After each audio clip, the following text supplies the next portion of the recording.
Right on this big tank, it's just like the pictures that I had posted in the ice shanty. Now we've got the bucket sit up here on the top. I've already kind of test run this already once today. So as you can see, our filter materials in there, our spray bar. I always like to run a lid just in case if your volume of your pump is more than what your output of your outflowing tube is. With the lid on, I think it basically just turns it into, like, say, a canister filter.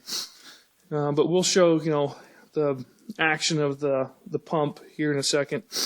A little more on the build. Standing straight up and down. I took a stainless steel piano hinge. Cut out, I don't know if you can really see this here too well, but there are basically like molding grooves around the lid, and you can kind of see them. They're almost, basically just like perfect lines to follow for the door. Also, if you can see, I was also describing this where it was, it's got a bit of a bow in that lid. So what I had to do back here for the pump, or rather the filter, was to go and take the torch and kind of heat this area up a little bit, and just kind of push it down. I used the bucket a couple times. I used a 2x4. Just heat it up just enough so that it gets glossy. You can push it down. It made it so it was a nice, sturdy base for it. But for the piano hinge with that bow in it, I don't know if you can see this when you go to lift it up. You'll see that hinge flex.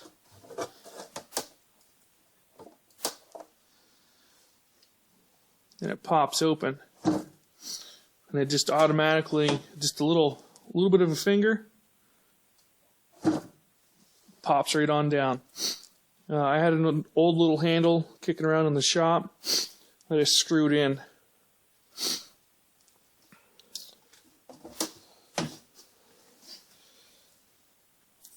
Inside you can see the pump.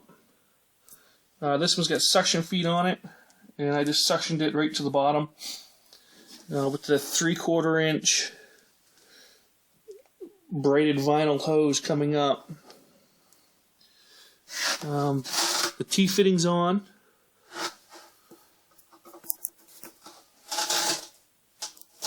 Hopefully we can see up in here.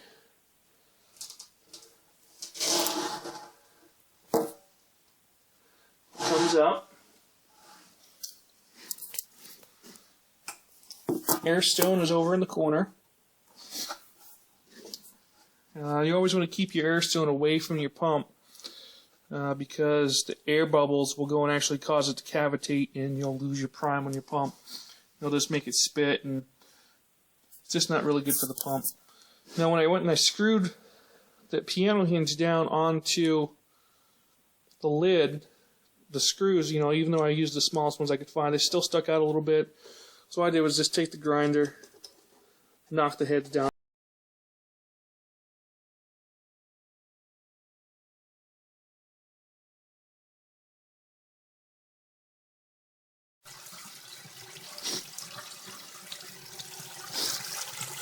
Okay, pump's on and running. You can see spray bar spraying. Water level staying just about, right at the surface of the coarse filter material. This is where it's going to catch all your large debris, all your big fish poops, things like that. Your layer below that.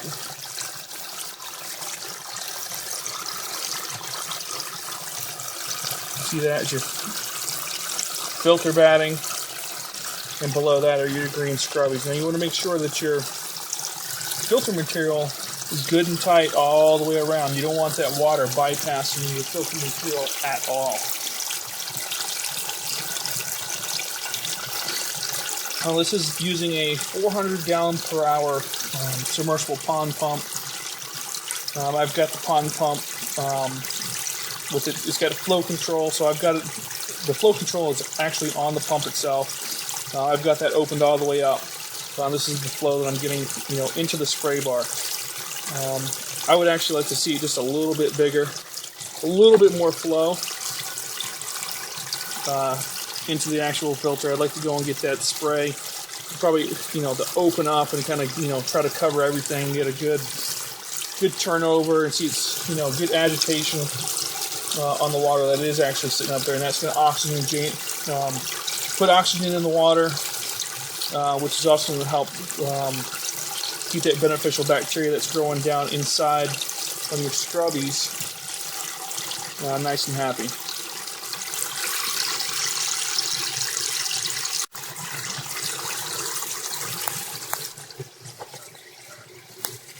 I know a lot of people are using valves in here to adjust their flow. I've never used them.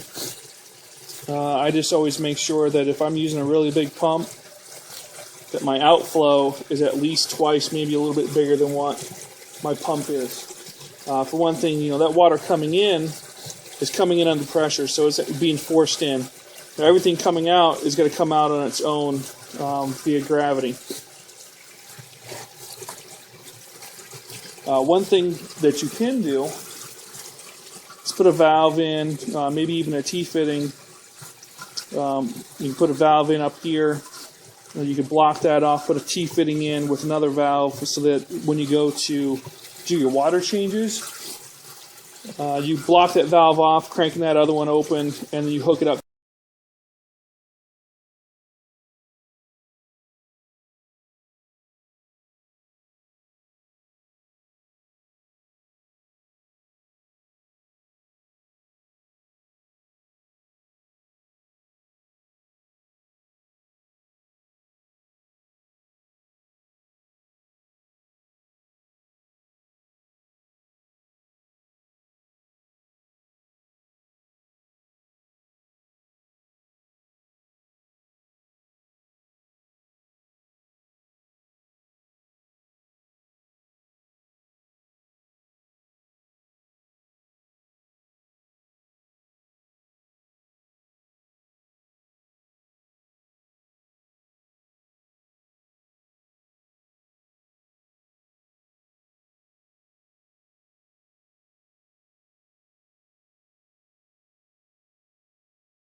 And with your initial startups, you do have to go and cycle.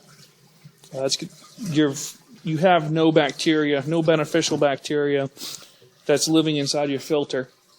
So you're going to see ammonia spikes, your water's going to get cloudy, it's going to start smelling bad, your bait's going to start getting stressed. You start seeing with some red around their gills. You're going to start seeing some red on their fins. You probably even start seeing some die off. So when you're just starting off, add a few, start off, early into the season, well before ice starts showing up. That way you just, slowly, start trapping your own bait, adding a few bait in, a little bit each week, just to, to get it going.